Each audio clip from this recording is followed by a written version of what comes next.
সকলো থাকিও আপুনি সুখী হ'ব পৰা নাই। ধন সম্পত্তি, পুত্ৰ পৰিয়াল, নাম যশ কীৰ্তি সকলোবোৰ থাকিও আপুনি নিজৰ জীৱনটোক লৈ সুখী হ'ব পৰা নাই নেকি? এই প্ৰসংগত ডেল কাৰ্নেগীৰ এষাৰ কথা আপোনালোকৰ সৈতে শ্বেয়াৰ কৰিবলৈ মন গ'ল।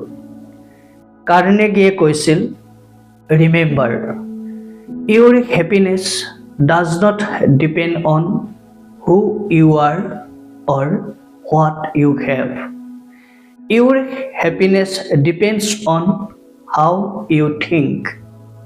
অৰ্থাৎ আপুনি কোন, আপোনাৰ কি আছে তাৰ ওপৰত আপোনাৰ সুখ নিৰ্ভৰ নকৰে। আপুনি কেনেকৈ ভাবে তাৰ ওপৰত আপোনাৰ সুখ নিৰ্ভৰ কৰে। আপোনাৰ অজস্ৰ ধন সম্পত্তি আছে, তথাপি আন কোনোবা চহকী মানুহ লগ পালে আপোনাৰ অজস্ৰ ধন সম্পত্তিয়ে আপোনাক নজৰে।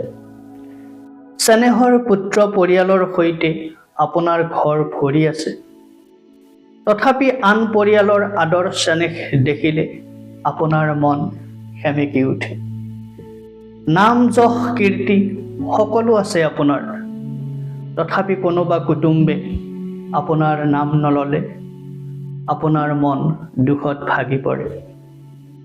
আপুনি যিয়েই নহওক লাগিলে, যিয়েই বা নাথাকক আপোনাৰ, সেই ভাৱনাবোৰক লৈয়েই আপুনি সুখতে থাকক।